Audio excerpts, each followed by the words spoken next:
Assalamualaikum warahmatullahi wabarakatuh. Apa khabar anda semua? Saya ucapkan pertama sekali ribuan terima kasih pada anda yang sentiasa sudi untuk menonton kisah-kisah pengalaman seram daripada channel ini.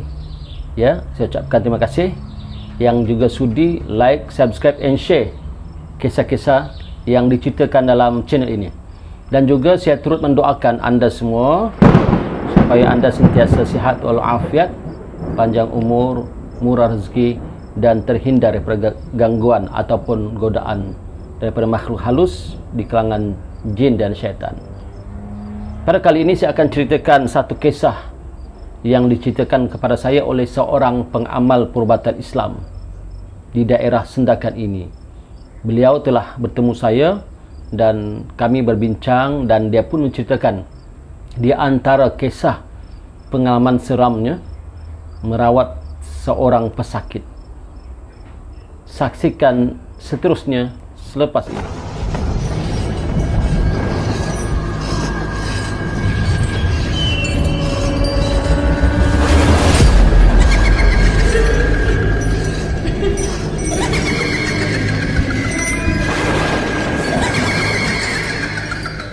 Ceritanya bermula begini, iaitu dikisahkan oleh seorang pengamal perubatan Islam yang bernama Ustaz Bakar. Ya, ceritanya adalah pernah satu masa dia telah merawat seseorang pesakit, yang mana pesakit ini sukar ya untuk meninggal dunia, padahal dia telah disahkan oleh doktor dalam keadaan nazak. Ya, nazak, dah hampir putus nyawa lah, dah hampir meninggal dunia. Tetapi bila diperhatikan oleh ahli keluarganya, si pesakit ini ya diperhatikan dalam keadaan nafas dah nak putus, tapi esok harinya sihat kembali seperti biasa. Begitulah seterusnya, datang lagi sakitnya, terutama waktu malam. Nazak tu seperti orang yang payah nak bernafas, dan doktor sahkan memang ini orang akan meninggal lah ya. Tetapi esok harinya sihat lagi. Maka ahli keluarganya ini rasa tak senang, rasa gelisah apa yang terjadi kepada bapa mereka ini yang sakit dah teruk, dan doktor kata sakit ini sudah tidak ada harapan. Kemudian badannya dulu dalam keadaan sehat, berisi, sekarang dah menjadi kurus kering. Tapi yang peliknya yang diperhatikan oleh ahli keluarganya, ayah mereka ini kuat makan. Itu menyebabkan keluarganya heran. Kuat makan, nafsu makannya 2 kali ganda daripada orang yang sihat. Kemudian pula bila berat badannya ditimbang, berat daripada biasa. Ini yang menyebabkan ahli keluarganya mencari sesuatu rawatan alternatif, ya, umpama rawatan Islam lah, yang menyebabkan seorang pengamal perubatan iaitu Ustaz Bakar ini dipanggil ke rumahnya. Maka hari pertama Ustaz Bakar datang ke rumahnya, seperti biasa adalah bacaan doa-doa tertentu yang dia baca, dia kata sebelum masuk ke rumah orang yang sakit. Tapi ketika dia melangkah masuk saja ke rumah orang itu, masuk pintu beri salam, ketika dia melangkah, tiba-tiba rasa bulu rumahnya meremang, rasa diseram-seram sejuk.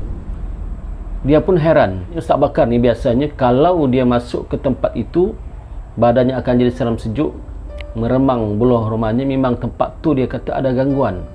Begitulah pengalamannya selama ini ketika membuat rawatan gangguan di rumah-rumah pesakit.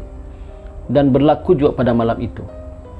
Bila dia masuk, meremang bulu rumahnya. Kemudian badannya rasa seram-seram sejuk. Dia dengan pembantunya buat seperti biasa sahaja masuk dalam tu, tidaklah menunjukkan seperti orang yang ketakutan dan sebagainya. Sebab untuk merawat pesakit seumpama itu, gangguan ini, kita tak boleh rasa takut dan macam-macam lagi, katanya lah, menceritakan kisahnya. Jadi dia pun bertanya lah Dia kata, ayah kamu ini umur berapa tahun? Katanya, ayah kami ini umurnya sudah 85 tahun. Sejak bila dia sakit? Dia kata sudah lama. Sebelum itu dia masuk ke hospital, ditahan dalam berapa bulan. Kemudian doktor dah sahkan bahawa sakit ini sudah tidak ada harapan sembuh dan bawalah pulang. Seolah-olah doktor memberi syarat bahawa ayah mereka ini akan meninggal dunia lah tak lama lagi. Jadi atas nasihat doktor itu dan sudah tidak ada harapan untuk sembuh, maka dibawalah ayahnya ini ke rumah dan dipanggillah sanak saudara, ya, di kalangan keluarga sebelah ayahnya dan keluarga sebelah ibunya dan semualah yang kenal dengannya untuk menziarahinya buat kali terakhir, sebab tanda-tanda dia akan kembali ke rahmat Allah itu sudah ada. Tetapi yang peliknya, ketika semua ahli keluarga katanya menceritakan kepada Ustaz Bakar, menyaksikan dalam keadaan ayahnya ini telah napasnya semput-semput seperti orang yang dah hampir kehabisan napas, dan sudah ditalkinkan di telinganya kalimah syahadah perlahan-lahan, tapi tiba-tiba saja napasnya jadi okey dan sihat kembali dan terus meminta makanan. Kemudian nafsu makannya, kata anaknya menceritakan, amat luar biasa, ya, amat luar biasa daripada biasa. Kemudian esok hari seperti biasa, dia jalan sana jalan sini, tapi tak jauh lah, cuma kawasan rumah, ke belakang rumah, kadang-kadang berkebun dan sebagainya. Ini menyebabkan anaknya, ialah anak gembira kerana ayah mereka masih hidup, syukur alhamdulillah. Tapi pada masa sama anaknya menjadi pelik, ya, kerana badan ayahnya dah kurus kering, ya, tetapi selera makan kuat. Dan bila mereka cuba timbang berat badan ayahnya, beratnya 2 kali ganda daripada asalnya. Masya Allah, ini yang didengar oleh ustaz ini. Dan ketika ustaz itu datang, ayahnya dalam keadaan terbaring, tidur seperti biasa, tak ada menunjukkan apa-apa pun. Kata ustaz tu, Ustaz Bakar, kita semua ni berserah kepada Allah. Ketentuan tu semua datang daripada Allah Subhanahu Wa Taala, ya. Maka Ustaz Bakar pun mulalah membaca, ya, ayat-ayat suci Al-Quran yang dikhususkan untuk bacaan ruqyah, untuk rawatan lah, ya, di samping bapa mereka yang terbaring di tengah halaman rumah.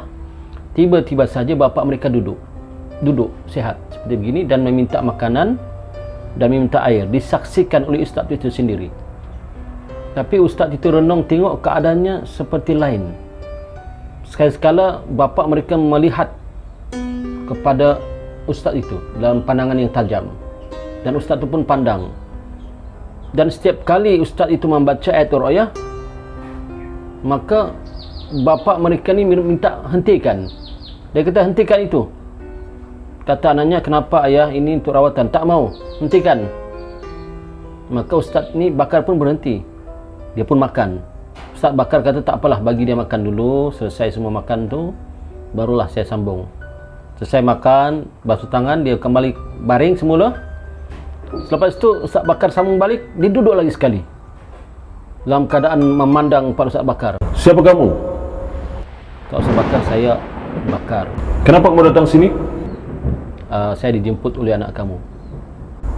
Bagus kamu pergi, keluar dari rumah ini. Kata anaknya, jangan ayah, dia nak rawat ayah. Tidak ada rawatan-rawatan sekarang. Pergi kamu dari sini, jauh kamu. Ustaz ni dalam keadaan diam, tenang, terus membacakan ayat-ayat ruqyah. Bila dibacakan, tiba-tiba bapaknya kepanasan. Panas, dia kata, panas. Kenapa panas ini? Kenapa? Tadi pakai baju, buka baju, panas. Minta air dengan anaknya, minta air, bagi air. Panas, panas. Tiba-tiba suara ayahnya yang tadi seperti suara manusia biasa bertukar menjadi suara yang menyeramkan, menakutkan, dan menyebabkan anaknya pun pucat lesi. Dan Ustaz Bakar ni pun terkejut dengan suaranya yang bertukar jadi garau seperti orang yang sangat marah. Dia kata, pergi kamu dari sini, pergi kamu dari sini, jangan ganggu. Kemudian Ustaz Bakar pun ambil keputusan lah. Dia berhenti membaca ayat suci Al-Quran dia ruqyah. Rakyat yang berhenti daripada membaca ayat suci Al-Quran itu, kemudian panggil anaknya keluar. Kata anaknya, Ustaz, kenapa Ustaz? Kata Ustaz tu, saya ada rasa sesuatu lah. Apa tu Ustaz? Kalau saya tengok tadi ketika ayah kamu baring, saya sempat pegang tangannya sebelum dia bangun duduk itu, sebelum saya baca ayat Quran itu, saya pegang nadinya sudah tidak ada. Kemudian saya pegang nadi bagian tengkuknya pun tak ada, saya tak dapat kesan, berkali-kali saya pegang. Badannya sejuk dan seakan-akan sudah tidak bernyawa, kata Ustaz ni. Anaknya kata, betul ke Ustaz? Kata Ustaz tu, kalau keikut keyakinan saya memang begitulah. Tapi dia kata beginilah, untuk tambah kepastian, bawalah doktor ke sini untuk menceknya. Ya, bagaimana? Saya tidak boleh kata ayah kamu sudah meninggal dunia, sebab nanti saya takut kamu tersinggung ataupun ahli keluargamu tersinggung, ya. Tapi kalau ikut perasaan dan pemerhatian saya dan kajian saya, macam itulah, sebab nadi sudah tak dapat dikesan. Jadi Ustaz, kata anaknya, kalaulah saya sudah tidak ada, macam mana dia pula boleh makan, boleh bangun, boleh bersimbang? Itu kata Ustaz, itu pun saya nak bincangkan dengan kamu ni. Tapi saya minta kamu jangan kecil hatilah. Ini pengalaman Ustaz, ya. Ustaz bercerita ni atas dasar pengalaman yang Ustaz pernah alami dan pernah rawat beberapa orang yang hampir sama dengan sakit dengan ayah kamu ni. Ustaz, kalau boleh tolong ceritakan Ustaz. Boleh saya ceritakan, cuma saya minta kamu jangan kecil hati dan jangan marah saya, sebab ini pengalaman saya lah. Beginilah, kata Ustaz itu, Ustaz Bakar menceritakan, beginilah saya lihat yang sebenarnya yang berada di badan ayah kamu ini bukanlah ayah kamu lagi.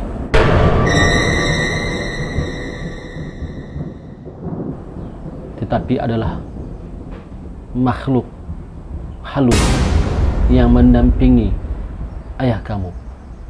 Cuma saya nak tanya sesuatu lah kepada kamu, kata Ustaz Bakar. Apakah ayah kamu ini dahulu pernah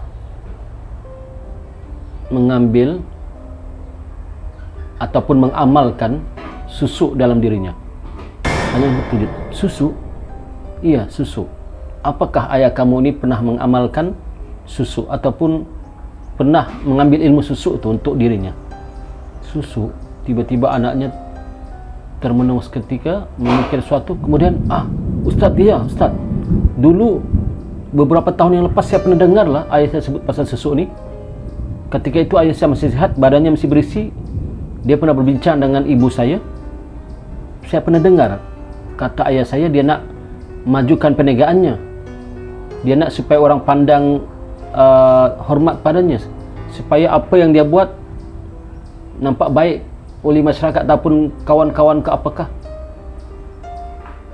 Jadi saya pernah dengar perbincangan mereka itu ketika itu dengan ibu saya. Kata ayah saya, selama ni perniagaannya agak merosot, jadi ada orang syorkan dia supaya ambil susu supaya nampak perniagaannya itu makin maju.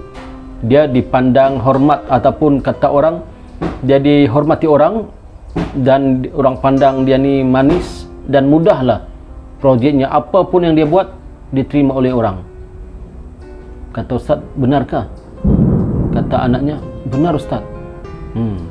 Memang saya dah rasa, kata Ustaz, memang ayah kamu ini ada, saya rasa ada ambil susu.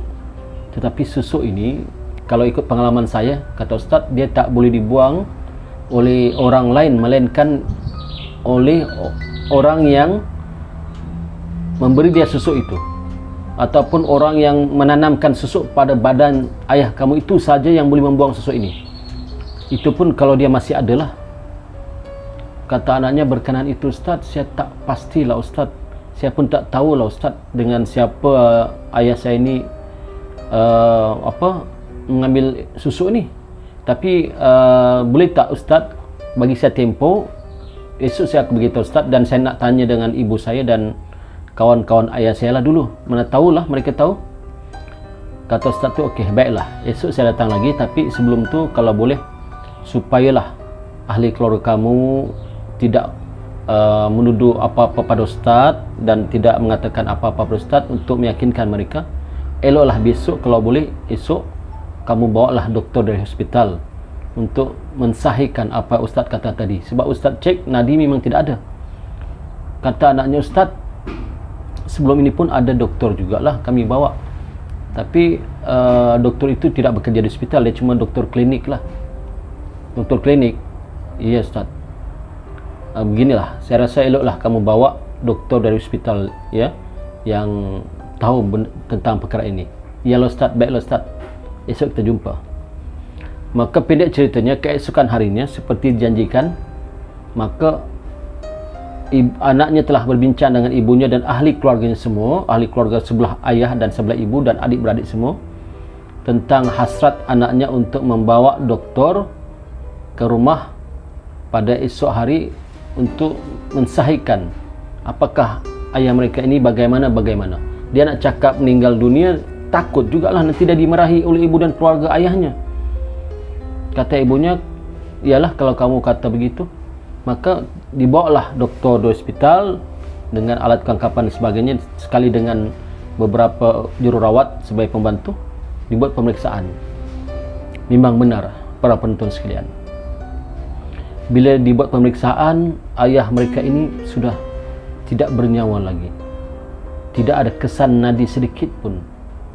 Di tangan ke, di tengkuk, di mana-mana bahagian badan tak dapat dikesan ayah mereka ini masih hidup. Cuma doktor tu heran, kerana ketika mereka meriksa ayah ini, sempat ayahnya mereka ini minta air, minta makan untuk makan. Tetapi ayah mereka tak hiraulah tentang pada doktor ni, sebab doktor ni cuma datang untuk mengesan nadi dan lain-lain lah penyakit. Jadi tak ada apa-apa yang menyebabkan bapa mereka tu jadi marah atau sebagainya. Tetapi pada ustaz tu, bapa mereka marah kerana ustaz itu membaca ayat-ayat suci Al-Quran yang berkaitan dengan ruqyah untuk menghalau gangguan semua ni. Bapaknya marah. Selepas doktor itu pulang, doktor pun masuk ke ruang satu lagi dekat belakang dapur itu, panggil waris keluarga, terutama ibunya, ibu anaknya ini dan ahli keluarga yang terdekat, memberitahu bahawa ayahnya ataupun suami kamu telah pun meninggal dunia. Terkejut semua ahli keluarga. Ya, sesahihkan meninggal dunia. Barulah